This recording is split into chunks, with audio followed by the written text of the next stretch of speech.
Korban ledakan di SMA N 72 Jakarta saat ini masih menjalani perawatan di rumah sakit, salah satunya di Rumah Sakit Islam Cempaka Putih, Jakarta. Lebih lengkap kita akan sapa jurnalis Kompas TV Cindy Permadi dan juru kamera Alfa Farid. Cindy, selamat petang. Cindy, bagaimana perkembangan kondisi korban yang dirawat di Rumah Sakit Islam Cempaka Putih, Jakarta? Iya, di Rumah Sakit Islam Cempaka Putih Jakarta menjadi satu dari 3 rumah sakit yang merawat 96 korban terdampak akibat ledakan di SMA N 72 Jakarta kemarin.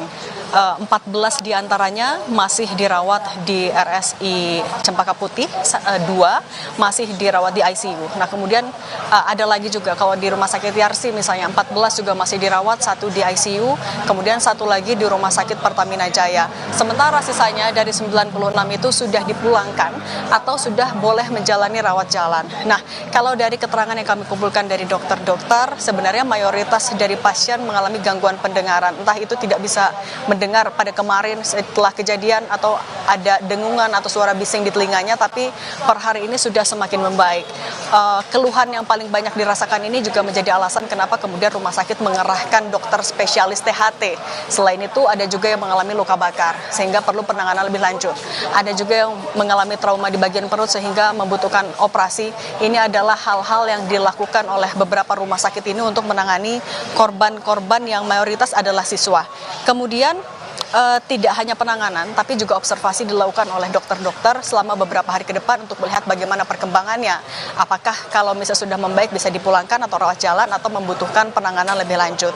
Lalu kalau misalnya dari 2 rumah sakit yang saya datangi hari ini, pasien RSI Cempaka Putih dan juga RS Yarsi, untuk pasien-pasien dari ledakan kemarin di SMA N 72 sudah tidak ada lagi korban yang baru masuk pada hari ini.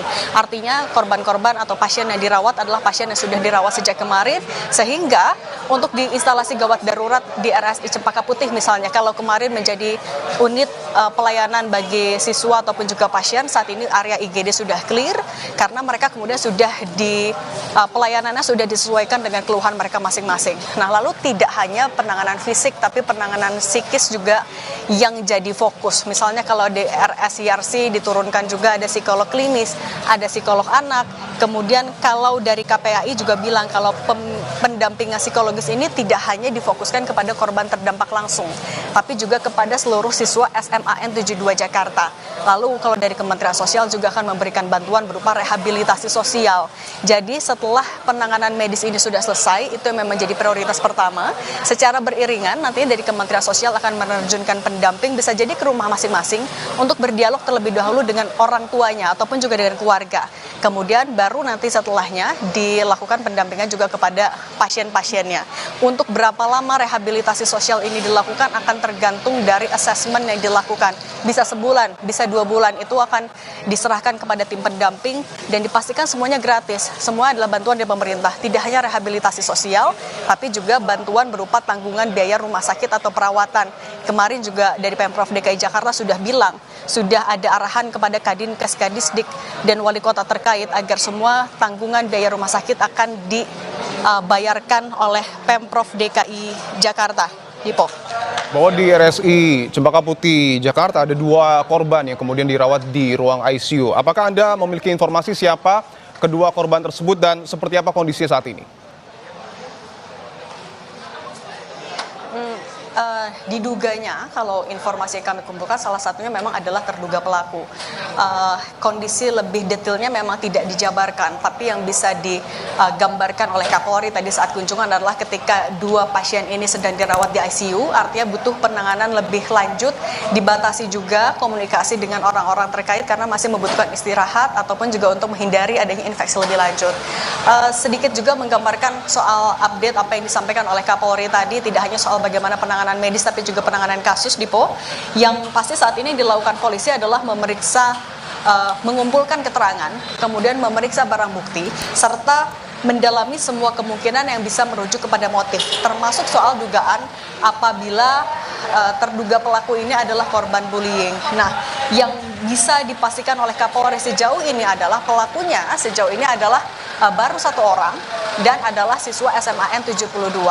Nah, Tapi karena memang masih dirawat di ICU sehingga memang pendalaman lebih lengkap masih belum bisa dilakukan. Tapi barang bukti yang sudah diperiksa dan dikumpulkan oleh polisi tadi sejauh ini adalah misalnya tulisan-tulisan, catatan dan juga serbuk yang bisa memicu ledakan. Nah, selain itu juga profiling melalui media sosial dan juga keluarga ini dikumpulkan tidak hanya sebagai barang bukti pendukung, tapi juga ya tadi untuk bisa mengumpulkan, membentuk konstruksi perkaranya seperti apa. Selain itu, selain dugaan motif yang jadi perhatian Polri adalah apakah ada atau tidaknya dugaan keterlibatan pihak lain.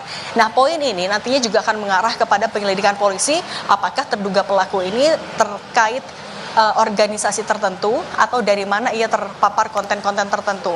Ini yang juga jadi concern dari KPAI misalnya meminta agar ada komunikasi dengan Komdigi agar konten-konten seperti ini kemudian bisa dibatasi, anak-anak bisa mendapatkan perlindungan digital yang lebih ketat. Kemudian KPAI juga meminta kepada orang tua agar mendapat atau memberikan pengawasan tidak hanya di dunia nyata tapi juga di dunia maya.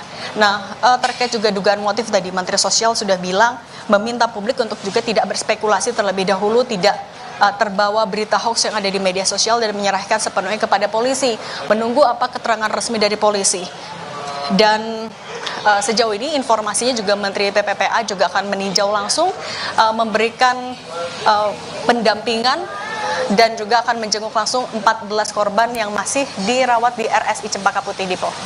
Oke, bahwa sampai dengan saat ini polisi masih terus mendalami motif dari ledakan yang kemudian terjadi di SMA 72 Jakarta, termasuk juga 2 orang ataupun 2 korban yang kemudian dirawat di ICU, salah satunya diduga adalah pelaku ledakan. Terima kasih untuk laporan Anda, Cindy Permadi dan juga Alfa Farid.